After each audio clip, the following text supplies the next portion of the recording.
argument meter is going crazy. Did someone find the murder weapon?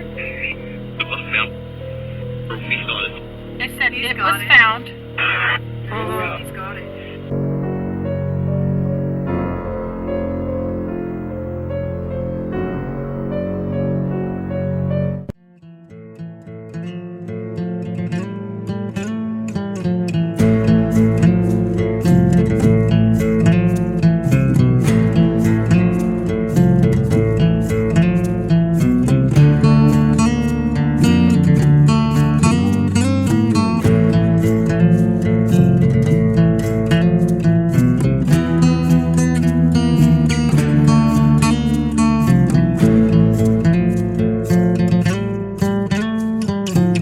I've heard about you, and I've seen you play. I know what you need. This is a good day.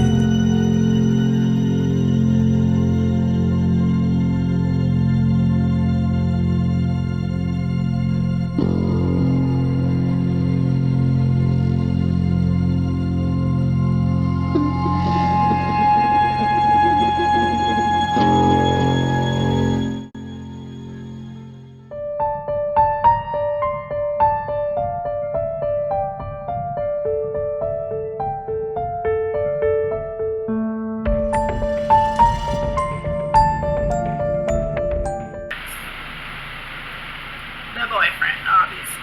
Obviously. He was the last person to see her alive. She was found at his house. In his bed. In his bed. Murdered. Which is weird. Okay, first of all, if they were only dating for 6 months prior to her murder, and it was not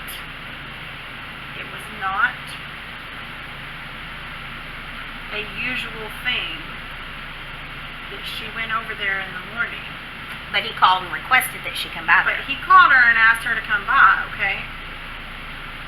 First of all, why would he do that if he was going to up and leave? Well, you and know, not be home? that doesn't make any If sense that was at all. not typical for her to get off work and go over to his house and go to sleep after work, why would he call her and ask her to come over there if he was going to up and leave and go somewhere else? Right. That makes absolutely no sense. No, it doesn't. 0 cents. They said that was not typical of what she did when she got off work. Right. Right? Yes, her mom said that was not typical for her. Normally, she would go home, take a shower before she would go over there. And instead, she went straight there because he asked her to. Yes. Is Brittany McGlone here? She was.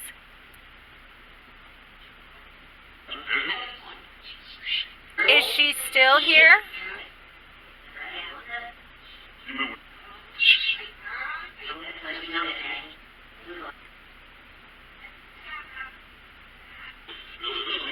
Is Brittany's spirit here?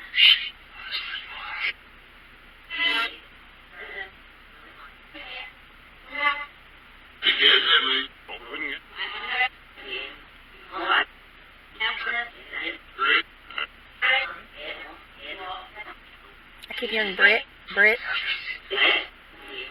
Is this the spot where Brittany was murdered? Guilty. I love you. Did you hear that?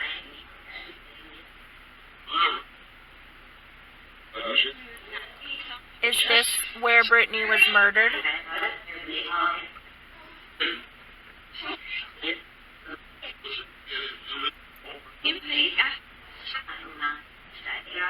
I heard it was me, yeah.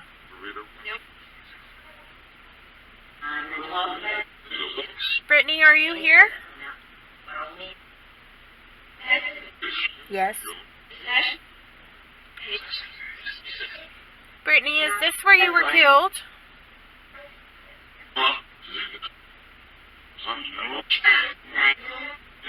I want to talk to Brittany. I don't want to talk to anyone else. Brittany? I'm here. Do you hear that? Is this where you were killed? Brittany, do you know the person that killed you? Brittany, we're trying to help you. We're trying to help you, and we're trying to help your family. We want to know who did this to you. Okay, so let's analyze this. What could possibly be the reason why he would say, hey, come straight over here after work, knowing he was going to leave? I mean, what are the possibilities there? I mean, there's only one coming to my mind. That's what I'm saying. If he had this prior arrangement to go pick up this family member that he supposedly had to go pick up, why would he call her and say, I need you to come over to my house? Like, did she typically stay at his house while he was not home? Because that's the other thing that doesn't make sense to me. They had only been dating for 6 months. Was she comfortable enough going to his house and sleeping at his house during the day while nobody else was home? That does seem odd to me. Now, maybe she was. But it's not only his house. That wasn't his house. That was his parents' house. Yeah, his dad's house, yeah. Now, me personally, and I'm not saying because every person's different, me personally, I would not feel comfortable enough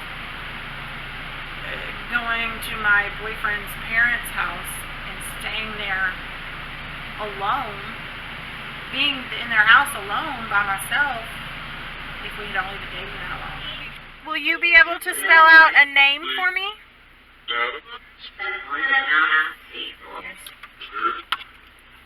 Okay.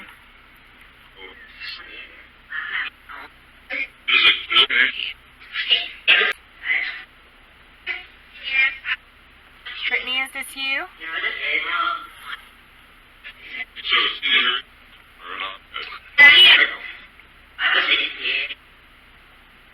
Okay. Center, please. Brittany, did you know the person that killed you?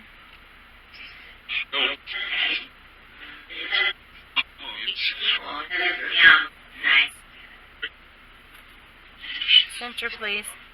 Can you tell me the first letter of their first name?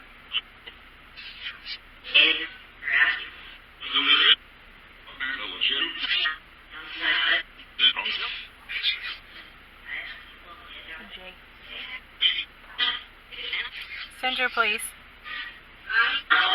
Can you tell me the second letter of their name?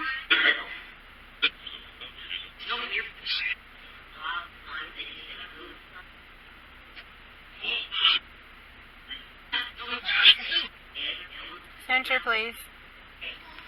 Can you tell me the third letter of their name?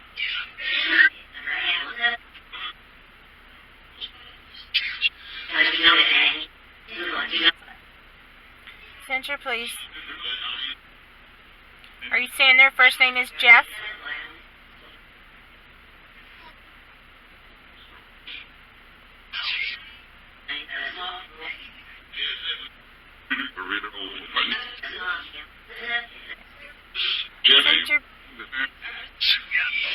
Center, please. Well, and let's talk about the fact, too, that they had broken up over something. We're not quite sure what that something was. And then they got back together a couple weeks before this happened. Now... No, not a couple weeks. What was it then? Okay, they got back together how long before this happened? I think it was a couple of days. A couple of days. Okay.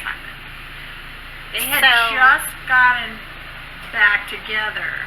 So we know they were... When this happened. Yeah, we know they were dealing drugs out of that house. And we know that Brittany was a good girl. She was not the type to do drugs or buy drugs or sell drugs or even be involved with somebody that was involved doing that. Just everything we know about her right now, that would not have been her thing. No.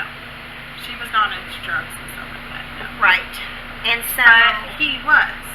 do you think that she could have found out that they were selling drugs out of that house, and maybe that's why they broke up?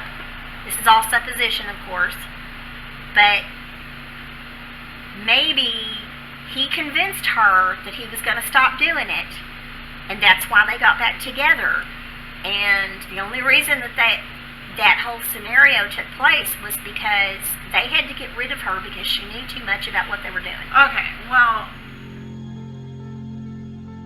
Jeff Stogner was Brittany's boyfriend and the person who found her body in his bed. He had supposedly gone to pick up his grandmother around 8 a.m. the morning of Brittany's murder. She had come over to his house after working the night shift at Lowe's distribution center, according to him, and went to sleep when he left. A look at Jeff's Facebook page told us everything we needed to know about the type of mindset he was in. It is filled with visceral images of blood and gore and death metal music. The hearing of the sounds from hell is very real. And I warn you, what you are about to hear is very disturbing indeed.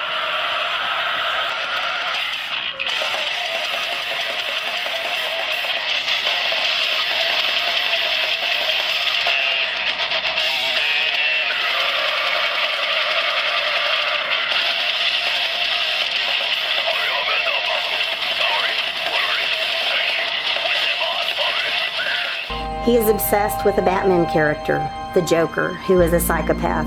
The memes on his page shows that what he finds funny are sick jokes about death and murder.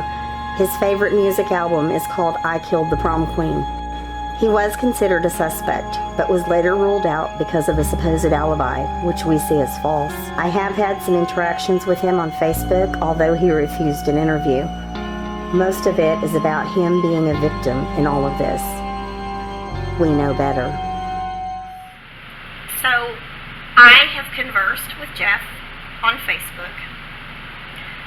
The first conversation I had with him is, I don't know anything. The first conversation, I and he was wasn't. really defensive. Yes, he right was off very the bat. defensive. He was, I don't know anything about it. I loved Brittany. What happened to her was horrible. And when I kind of pushed him on the fact that he was the last person to see her alive, and that we knew that he'd been a suspect, he got super defensive. Yeah. And it was, oh, you have no idea what it's like to walk into He turned your himself bedroom. into the victim. Yeah, Yeah. he You turned have no himself. idea what it's like. Poor me, poor me, poor me. Nobody's gonna sleep in that. So that How, right there, how are you going to sleep right? in a bed that's that blood-soaked? Like, It's a lie. that was either him being an idiot. He was either A, he's a sick individual, and maybe he did sleep in the bed, that would make him a sick individual, or B, he was trying to play it up as him being the as victim. him being the victim, him being the victim, him being the victim. Why would he be that set on him switching over the roles to not poor Brittany, but poor me? Exactly. Because he's trying to take the focus off himself. Yeah, exactly.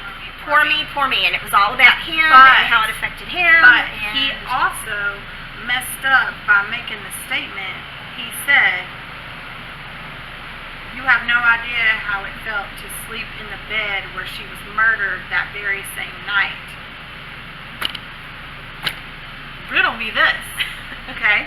why the hell were they allowed back in the house at that point? First of all, That is one question. Why were they allowed to sleep in that same house that very same night? and why her would body you was sleep in discovered? that bed? But tell me, okay, this helps me understand the kind of person that Jeff Stogner is. If my boyfriend, girlfriend, significant other, whatever, was murdered in my bed, in my bedroom, and I walked in and found their body in that horrific state, in that horrific crime scene, how could any normal person sleep in that same room, that same night? In the same bed where And her body from my was. understanding, whole body, came there and cleaned up that crime scene. No, and he also made the comment in that same message that there was so much blood in that bed that it soaked through the mattress To the floor. and through the floorboards. The second conversation was I sent him a link to the first episode So he of watched this the first documentary. episode. So he watched it. Now, okay, let me tell you how I sent it to him.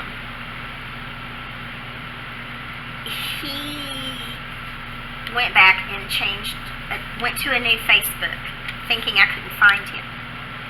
So I went and found his new Facebook, and Under his same name. it's under his name, so it wasn't totally hidden, but he had changed Facebooks from when I was talking to him before.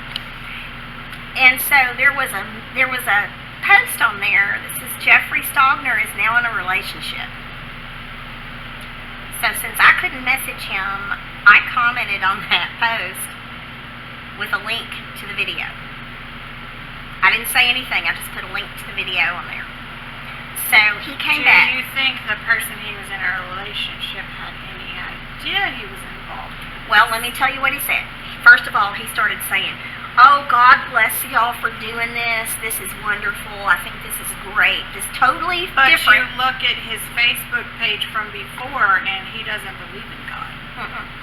So then he was talking about, well, I don't know why you felt like you needed to post that on this post, because any girl I date knows that Brittany has a piece of my heart. She's always had a piece of my heart. I've never stopped loving her. It was all, thank God you're doing this, and any woman that I date knows that Brittany has my heart forever, that I will never get over her. She's the reason I've been divorced. Like he's No. blaming her No. for getting That's divorced. not the reason you're divorced. It's all about him. He's a narcissist. He's the narcissist. And never a mention about what Brittany's family's gone through or what Brittany went through. He It's doesn't all care. about what It's he's for gone me, through. for me. Yeah, exactly. Yeah, that's what it is. And I think he thinks that if he portrays himself as a he victim, thinks if he plays the victim he card, won't be he won't considered. be in the spotlight as a suspect. Exactly. That's Yeah. what narcissists don't understand. That no, that puts you more in the spotlight Yeah. Yeah. than, for him to just be a compassionate person Right. and say, yes, this happened to my girlfriend and it was horrible. So, anywho, that is the extent of what I guess. Okay, so those are the We know about. conversations that y'all had. Yeah. But, like I said before, you look at Jeff's Facebook page, and even the one, not the new one, I'm sure, but the one right before that, where he was still active on it 6 months ago. Mhm. And he's a sick individual. Mhm. He's a sick individual. He is. He's not normal. He focuses on a lot of awful things, Yeah. and we don't have. Was Jeff there when you were murdered?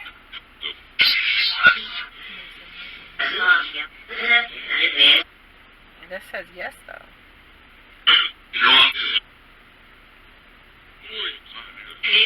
Center. Did Chad murder you?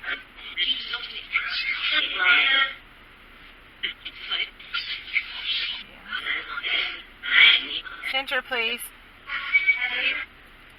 Did Jeff murder you too?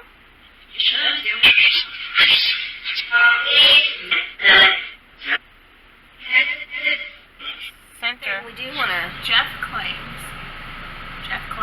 that he was not home when this happened. He claims that he went with a family member, his dad, correct?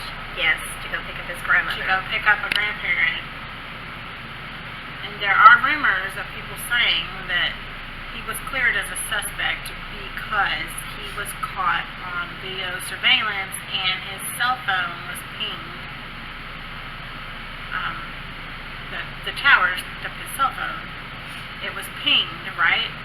And Yeah. that there's video surveillance, and I don't know how it got construed that he went to the airport. He did not go go to the airport. No, he went to his grandmother's house, supposedly. Supposedly went to her house, but them saying that he had been cleared as a suspect because there's video surveillance, and because I don't understand how he was cleared as a suspect, because they only had the video surveillance and him pinged on towers from Winsboro To Will's Point. Okay. It does not take that long to get from Winsboro to Will's Point. 45 For minutes. some reason, the investigator, when they pinged him in Will's Point, said, that's enough. You don't have to go any further, is what they were told. Why would you not track him all the way to his destination and all the way back? Well, and the other thing is that they got them on gas station surveillance at 2 different gas stations that are only about 20 minutes apart. Right. Why would you stop at 2 different gas stations? Exactly. Because you were trying to make sure that at least one of those 2 gas stations has a video surveillance that your face can be on, or that they can ping you. But the whole thing with that is I don't understand how they are cleared if they are not sure of the approximate time of her death, which they're not. That's what we've been told. They don't nailed down approximate time of death for her. They say this crime could have occurred any time between the hours of 8 a.m. and 3 p.m. That's a big time span for me. Yeah. I don't understand with all the technology we have these days where they cannot nail down a more accurate time of death. That doesn't make sense to me. And then I don't understand how, how long does it take to get from Winsboro to Will's Point? About 45 minutes. 45 minutes. So you're going to say... Well, and they're not all the way to Winsboro. They're closer. Right. So you're telling me, he could feasibly get... you're telling me that between the hours of 8 a.m. and 3 p.m., he could not take himself from the crime scene, drive over to Will's Point, show his face on this, hi, here's my face on the video surveillance, look, I have an alibi, and then get back home? Oh, yeah, easily. Because they didn't investigate any further than Will's Point. Right. And we know that for a fact. So there is no, I don't know how in the world anybody would clear him when they only tracked him that far. Yeah, I agree. You cannot, without a doubt, say, oh, he went all the way to his grandmother's house. Well, and my other thing also about pinging phones from cell towers, that could be in anybody's pocket. Right, can be somewhere that you're not. Right. That's very possible. That doesn't tell me anything. If his dad actually went to the grandparents' house and picked up the grandparent, which he did, then who's to say his phone was not in his dad's pocket or in his dad's vehicle? Right. That would ping his cell phone. What if his dad had his phone? Yeah. That proves nothing to me. He could have murdered her before he even left the house, and let's say he did go all the way to pick up his grandmother. He could have murdered her before he left. Yeah. He Absolutely. could have murdered her when he got back. I think that she was murdered before she left. I think she was murdered before he left too. Yeah. Honestly, I think she was murdered early when she got there. Mm-hmm. And I think he thought, oh shit, what did we do? We need to go get ourselves an alibi. And we know that his dad was not exactly a stand-up person, so I have no doubt that his dad would have helped him fabricate an alibi. I have no doubt at all that he would participate in that. You don't know. We'll do all kinds of things for the kids. Their blood. Yeah, true.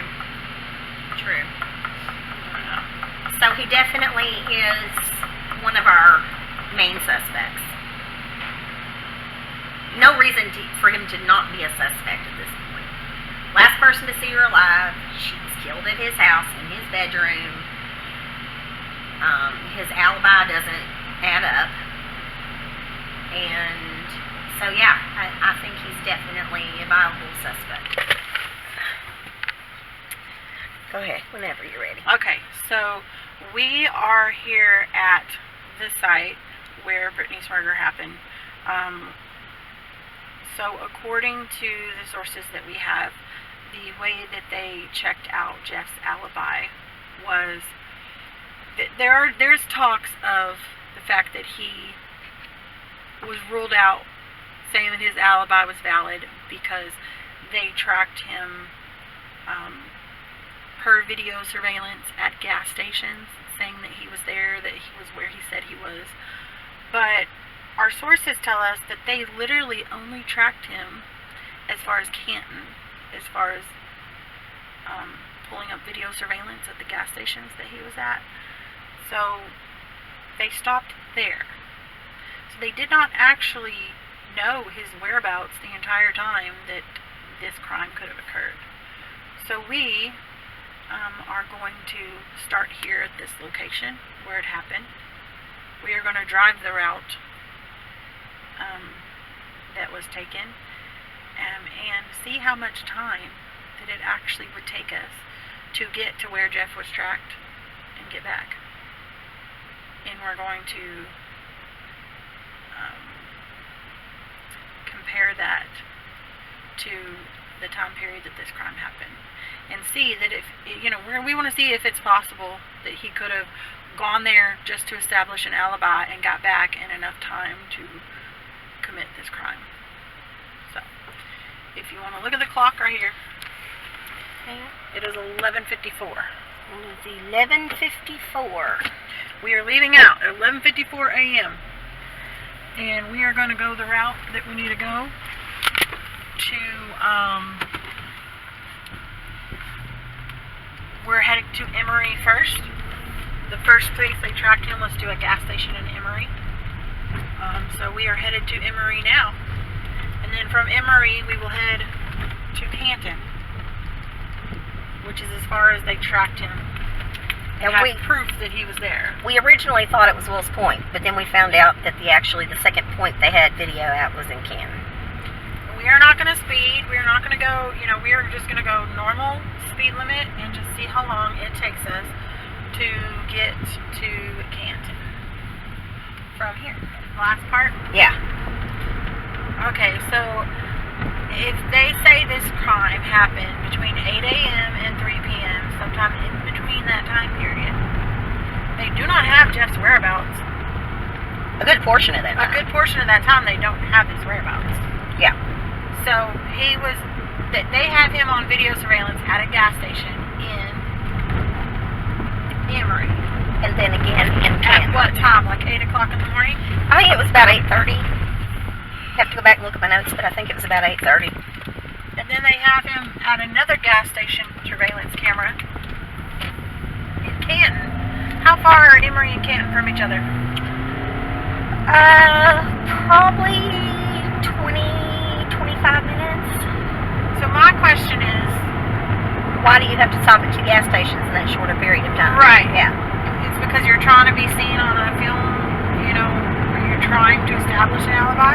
Yeah, so you can look at the camera and say, cheese. Oh no, I couldn't have done it. I wasn't there. I was here. So you can check out the video surveillance. But to me, we're going to see how long it takes us to get to Emory and then to get to Canton, and how long it would have taken him to go from here to there and back.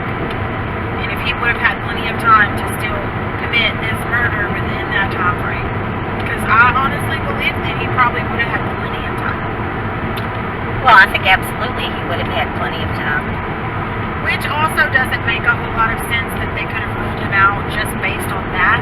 Because, to be honest with you, he could have committed this crime before he even left his house. Well, he could have committed it before he left the house. And he could have cleaned it up when he got back. I'm wondering what time... gotten rid of whatever he wanted to get rid of. I'm wondering what time Brittany got to his house. Because if she worked nights, then she would have got off by, 7 a.m.? I believe that's what... I think Patricia had said at one point, that she would get off at 7 a.m. So, how far is the Lowe's Distribution Center from here, you think? Maybe 20 30 minutes? Maybe 30 minutes, probably. Okay. I can look that up for sure and see what the mileage is. But I would say about 30 minutes from there to here. So she would have been here about 7:30 if she came straight over, which is what we are understanding she did. Understanding that she came straight over. Yeah. I mean, somebody had to have been here when she arrived because somebody would have had to have let her in the house, correct? Yeah. If she came to his house, which brings me to the other fact that we have talked about. It makes no sense that he would invite her to come over to his house if he knew that he was leaving and not going to be home. Why would he do that? Why would he invite her over to his house? Well, that's the big So question. that he would leave and she'd be there alone. Why? And that you know, doesn't make sense. when I used to write, okay, and when I took my writing classes, one of the things that our writing teacher always talked about was when you write, you need to make sure that it has a ring of truth to it. That whatever you're writing about is feasible. And to me, that issue right there, oh, come over to my house, even though you don't normally do that, but I'm going to leave, that does And not you're have gonna a ring be of here truth. all by yourself. That Yeah. does not make It doesn't. It doesn't have a ring of truth. Because if she was going to get off work and go to bed, she'd go Go home home. and go to sleep. She would have just gone to her own house And then she could have come and seen Jeff after he got whenever he back. got home. Yeah. Yeah. Doesn't make sense. So, Doesn't add up. obviously, that she was set up to be there for this reason. I have no doubt in my That's what I mind. think. I think she was set up to come over there, and I think whoever did this knew that this was going to happen. I think it was something that was planned out. I don't think it was a freak accident thing. I think he had her come over there for a reason, for this very reason. Yeah. And I think she was young and in love, and she did not realize what was going to happen. Well, she was just a kid. I mean, 19 years old. That's just being a kid. You know, you don't think things through like that when you're that age. Especially if you're, you know, if it's somebody that you think loves you. You know, you're going to trust that person. I mean, that's what love is all about. You know, is trusting that person to be there for you, trusting that person to take care of you. And so it never crosses your mind that that person could want to do you harm. Okay, we are going to take 5:15. Okay? 5:15 from Winsboro to Emory, because that is the logical way that somebody would have gone. If they were going to go from Winsboro to Emory, 5:15 Straightest shot, is yeah. a straight shot straight into Emory. Yeah.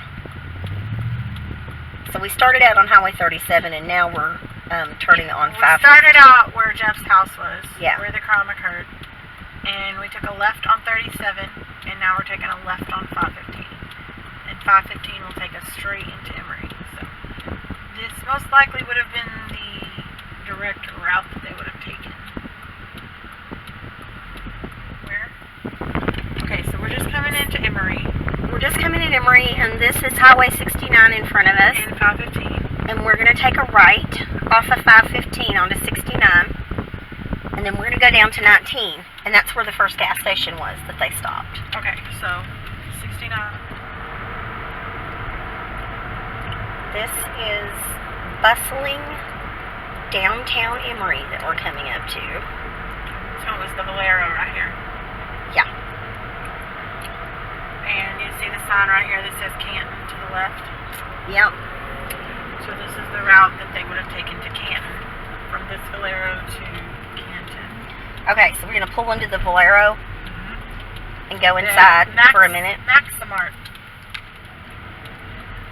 Okay, so from Jeff's house to this Maximart right here, this is where he stopped, where they got the first image of him on camera, where they checked his alibi. Yes, and it is 12:31, and we started out at 11:54. So what is that? That's 37 minutes. 37 minutes from Winsboro, or from Jeff's house To here. Yeah. to the first place where he supposedly, Yeah. this is where he went.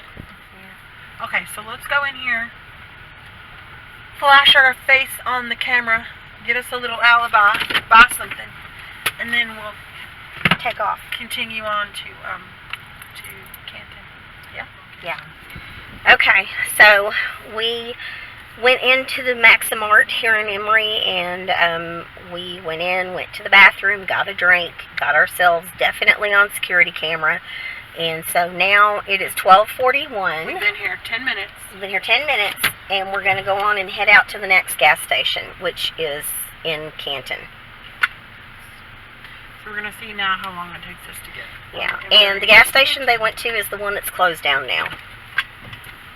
Which is weird, because it's like the third gas station you have. It's the hardest one to get to on that corner. Which makes you wonder why that particular gas station, because you knew they had security cameras, maybe? I don't know. We'll see how easy it was to access versus if they were just stopping for a drink or stopping to... so we just took a ride on 19. Yeah. Well, if you're coming... We took a ride out of the gas station onto 19. Yeah, if you were coming from 69 to 19, you would take a left. According to the sign right here, Canton is 23 miles. And this is a pretty straight shot to where we're going. Like, there's not usually any traffic, unless, of course, you get stuck behind a tractor, which happens in East Texas. So if you're really on a deadline to go get somebody, why would you need to stop at a gas station? So let's say they stopped there and got gas or cigarettes or whatever, a drink. Why would you have to stop again for 23 miles? I mean, at another gas station. People do sometimes. I mean, we can't say. I'm not saying that they absolutely shouldn't have, but right. It's just. But it is odd. It's odd. Yeah. Usually, I know that I have stopped at one gas station and had to turn around and stop at the next one to go to the bathroom because I drank a whole Coke or whatever. But usually when you do that, it's because you have small children. And they're famous for saying, oh, I don't need to go to the bathroom. And then you get 5 minutes up the road and they're like, I gotta go to the bathroom. But yeah, it's a little odd, I think. I'm just curious to see how accessible this other gas station is going to be on the route. Well, we'll see when we get up here, but I can tell you right now, there is a gas station on the right, and you could hop right on 20 and head straight over toward Dallas. But was it there 14 years ago? Well, I don't know, because it's a fairly new one. Now, the other two gas stations, you would have to actually cross over the bridge on the highway. But the easiest one to get to would be the one on the right, and that one's been there forever.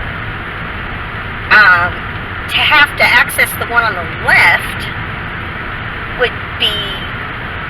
Is that the one you went to? Yeah. It's the one that's closed down. Yeah.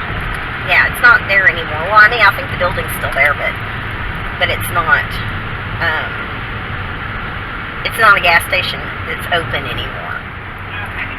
Okay, so we're coming up to the intersection where the gas station would have been, and this is the final point where they got him on surveillance camera at the gas station, and the investigating officer decided that was all the alibi he needed.